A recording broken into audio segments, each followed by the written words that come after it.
مولاي صل وسلم دائما ابدا على حبيبك خير الخلق كلهم. قربانی کے فضائل بھی ہیں. کچھ میں قربانی کی فضیلت پر 2-3 حدیثیں بیان کروں گا. اس کے بعد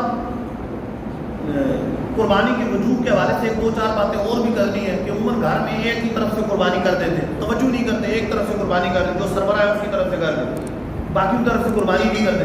حالانکہ جتنے افراد ہیں سب صاحب نصاب ہیں, سب پہ قربانی واجب ہو. سرکار دو عالم صلی اللہ علیہ وسلم نے ارشاد فرمایا ابن ماجہ کی حدیث بات کہ قربانی والے دن اللہ تعالیٰ کے نزدیک ابن آدم کا کوئی عمل بھی خون بہانے سے, قربانی کرنے سے بڑھ کر افضل نہیں, رب کو محبوب نہیں. سب سے محبوب عمل یہ ہے کہ قربانی کے ایام میں قربانی کی. سب سے محبوب ایک تو یہ ہے کہ واجب ہے, اور ایک ہے کہ واجب نہیں ہے, اب وہ نفلی صدقہ کرنا چاہ رہا ہے تو سب سے افضل نفلی صدقہ یہ ہے کہ قربانی کی, جانور کو ذبح کیا ہے. یعنی سب سے افضل عمل یہ ہے. کوئی ادھر ادھر کی ترغیب دلائے کہ بھائی ادھر بھی خرچ کر دو, ادھر خرچ کر دو, ادھر فلاں یہ ہو رہا ہے, فلاں اگر وہ ہو رہا ہے, تو اگر واجب ہے تو پھر تو ادھر ادھر خرچ نہیں کر سکتے. اور اگر نفلی قربانی بھی ہے تو پھر بھی افضل قربانی کرنا ہے.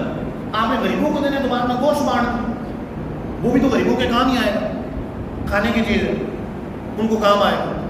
تو سرکار دو عالم صلی اللہ علیہ وسلم فرما رہے ہیں کہ عید والے دن, قربان عید والے دن, اللہ تعالیٰ کے نزدیک سب سے محبوب ترین عمل یہ ہے کہ اس کی راہ میں خون بہایا جائے, اس کی راہ میں قربانی کی جائے, جانور کو قربان کی جائے. فرمایا انه لیاتی یوم القیامت بقرونها وشعائرها واغلالها, قیامت کے دن یہ قربانی اپنے سینگوں کے ساتھ, اپنے بالوں کے ساتھ, اپنے کھروں کے ساتھ آئے. مطلب یہ ہے کہ اس قربانی کے ہر عضو کے بدلے میں, ہر بال کے بدلے میں اللہ تعالیٰ اس بندے کو اجر و ثواب عطا فرمائے. ہر بال کے بدلے میں وہ اپنے بالوں کے ساتھ, اپنے کھروں کے ساتھ, اپنے سینگوں کے ساتھ آئے, اس کے بدلے میں اللہ تعالیٰ اسے اجر عطا فرمایا. اور آگے ارشاد فرمایا کہ اس قربانی کا خون زمین پر گرنے سے پہلے اللہ تعالیٰ اس قربانی کو اپنی بارگاہ میں قبول فرما لے. فرمایا فَطِيبُوا بِهَا نَفْسًا, تو دل سے قربانی کرو, خوش دلی سے قربانی کرو. دل میں یہ بس سے نہ ہے کہ یہ کیا ہو رہا ہے, پیسے جا رہے ہیں, مال خرچ ہو رہا ہے, اللہ کی راہ میں قربان کر رہا ہے. اصل رب تعالیٰ کی بارگاہ میں گوشت تو نہیں پہنچے گا, اس کے وہ تو دلوں کا تقوی دیکھتا ہے, دل میں اخلاص, کس کے لیے عمل کر رہا ہے, اللہ کی رضا کے لیے عمل کر رہا ہے, رب کی خاطر قربان کر رہا ہے. گوشت خود ہی کھانا ہے, اپنے گھر والوں کو کھلانا ہے, دوست احباب کو, دیگر لوگوں کو کھلانا ہے. گوشت تو رب کی بارگاہ میں اس طرح نہیں جانا. اس لیے قرآن مجید کے اندر رب تعالیٰ فرماتا ہے لن ینال اللہ لحومها ولا دماؤها ولکن ینالہ التقوی منکم.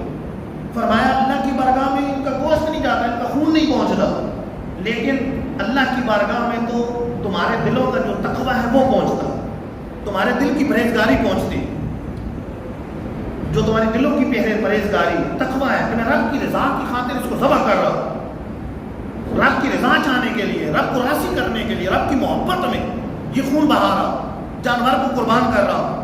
اور بعد میں یہ بھی نیت کہ گوشت غریبوں میں تقسیم کروں گا, رشتہ داروں میں تقسیم کروں گا, اس کا الگ ثواب, اراقت و دم کا الگ ثواب, ذبح کرنے کا الگ ثواب, کہ رب کی راہ میں جانور کو قربان کر رہا. تو اس دنوں میں سب سے بڑھ کر جو رب کو محبوب عمل ہے وہ قربانی کرنا, رب کی راہ میں جانور کو قربان کیا ہے. کتنا ثواب ملتا ہے, ایک دوسری حدیث میں موجود ہے, وہ بھی ابن ماجہ کی. صحابہ کرام علیہ رضوان نے عرض کیا حضور یہ قربانیاں کیا ہیں, ما حاضر اضاحی, یہ قربانیاں کیا ہیں؟ فرمایا سنت ابیکم ابراہیم, تمہارے والد ابراہیم کی سنت, تمہارے والد ابراہیم کی سنت. قالوا فما لنا فیہا یا رسول اللہ صلی اللہ علیہ وسلم, یا رسول اللہ صلی اللہ علیہ وسلم, اس میں ہمیں کیا اجر ملے, کیا ثواب ملے, ہمارے لیے اجر کیا ہے؟ فرمایا بکل شعرۃ حسنۃ, اللہ تعالیٰ ہر بال کے بدلے میں تمہیں نیکی عطا فرمائے, ہر بال کے بدلے میں نیکی ملے گی. واجب قربانی ہے تب بھی نیکی ملے گی, نفلی قربانی ہے تب بھی نیکی ملے گی, ہر بال کے بدلے میں نیکی ملے گی. آپ خود اندازہ لگائیں ایک بکری قربان کی تو کتنے بال ہیں، ایک دمبا بھیڑ قربان کی تو کتنے بال ہیں اس کے اندر، ایک گائے بھینس قربان کی تو کتنے زیادہ اس کے اندر بال، کتنے کثیر بال ہوتے ہیں، اور اللہ تعالیٰ ہر بال کے بدلے میں نیکی عطا فرمائے، ہر بال کے بدلے میں اس کو ثواب ملے۔ حضرت فاطمہ رضی اللہ تعالیٰ عنہ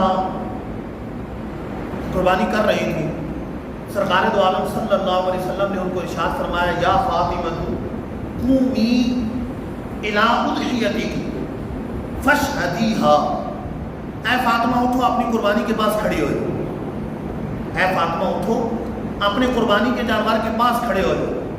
اس سے یہ پتہ چلا کہ اگر کوئی شرعی ممانعت نہ ہو تو افضل یہ ہے، مستحب یہ ہے کہ آدمی قربانی کے وقت اپنی قربانی کے پاس کھڑا ہو۔ کئی جگہ پیسہ بھی جانتے ہیں تو ٹھیک ہے پہنچ جائیں، آپ وقت معلوم کر لیں کہ کب قربانی ہو رہی، اپنے سامنے قربانی ہوتے دیکھیں، یہ مستحب عمل ہے۔ حضور حضرت فاطمہ سے فرمایا، ہاں تو شرعی ممانعت ہے، اگر نامحرم موجود ہے تو عورت کو تو نہیں کھڑا ہونے کا کہیں کیا کہ کھڑی ہوئی، تو یہاں پر تو سرکار علیہ الصلوۃ والسلام حضرت فاطمہ سے فرما رہے ہیں، گھر میں قربانی ہو رہی ہے، اے فاطمہ اٹھو اور اپنی قربانی کے پاس کھڑی ہو جاؤ، اور پھر ارشاد فرمایا فَإِنَّ لَكِ بِأَوَّلِ قَطْرَةٍ تَقْطُرُ مِنْ دَمِهَا أَن يُغْفَرَ لَكِ مَا سَلَفَ مِنْ ذُنُوبِكِ، اے فاطمہ اس کا پہلا خون کا قطرہ گرنے سے پہلے اللہ تعالیٰ پچھلے تمہارے تمام گناہوں کو بخش دے، سارے گناہ بخش دے۔ عرض کی حضور خاص ہمارے لیے، اہل بیت کے لیے، یہ سب کے لیے بشارت ہے، خاص ہمارے لیے یہ بشارت ہے، اہل بیت کے لیے، یہ سب کے لیے۔ سرکار علیہ السلام نے ارشاد فرمایا بل لنا وللمسلمین، بلکہ ہمارے لیے بھی ہے اور سارے مسلمانوں کے لیے بشارت ہے کہ خون کا پہلا قطرہ گرنے سے پہلے اللہ تعالیٰ سارے گناہوں کو بخش دیتا ہے، پچھلے سارے گناہ بخش دیے جاتے ہیں۔ یہ قربانی کی فضیلت ہے، کتنی بڑی فضیلت ہے۔ ظاہر اہل بیت اطہار تو نیکوں کے سردار ہیں، اور عموماً ایسا ہوتا ہے کہ جب اس طرح کی بشارت ہوتی ہے تو گناہ مراد نہیں ہوتا۔ اگر بالفرض عام مسلمان کے لیے یہ ہے کہ گناہوں کی بخشش کی بشارت ہے اور گناہ نہیں ہے، تو پھر اس کے بدلے میں رب نیکیاں عطا فرماتا، ان کے درجات بلند ہوتے۔ تو فاطمہ الزہرا رضی اللہ تعالیٰ عنہ نیکوں کی سردار ہے، ان کے قدموں کی دھول کے صدقے گناہگار مسلمان بخشے جائیں گے، جنت میں جائیں گے۔ یہ ہمارے لیے فرمایا فاطمہ اٹھو کھڑی ہو جاؤ جانور کے پاس، اس کے خون کا پہلا قطرے گرنے کے ساتھ اللہ عز و جل پچھلے سارے گناہوں کو بخش دے گا۔ عرض کیوں گا ہم اہل بیت کے لیے، سب کے لیے، فرمایا یہ سارے مسلمانوں کے لیے، سب کے لیے، کہ قربانی کے خون کا پہلا قطرہ گرنے سے پہلے اللہ تعالیٰ پچھلے سارے گناہوں کو بخش دے، سب گناہوں کی بخشش فرما دے۔ تو کتنی زیادہ کوشش کرنی چاہیے کہ ہم قربانی کریں۔ اگر کچھ کمی بیشی بھی ہے، ہم پہ واجب بھی نہیں ہے، تو پھر بھی کوشش کر کے قربانی کرنی چاہیے، اور اگر واجب ہے تو پھر تو لازمی طور پہ کرنی، ثواب بھی ملے گا اور واجب بھی ادا ہوگا، واجب کا ثواب ملے گا۔ اور اگر نہیں کریں گے تو معاذ اللہ رب کی نافرمانی، کہ رب کا حکم ہے قربانی کرو، ہم قربانی نہیں کر رہے۔ حدیث پاک میں سخت فرمایا گیا کہ قربانی نہ کرے تو ہماری عیدگاہ کے قریب نہ آئے، اور قربانی جس پر واجب ہے وہ قربانی نہیں کر رہا۔ مولاي صل وسلم دائما أبدا على حبيبك خير الخلق كلهم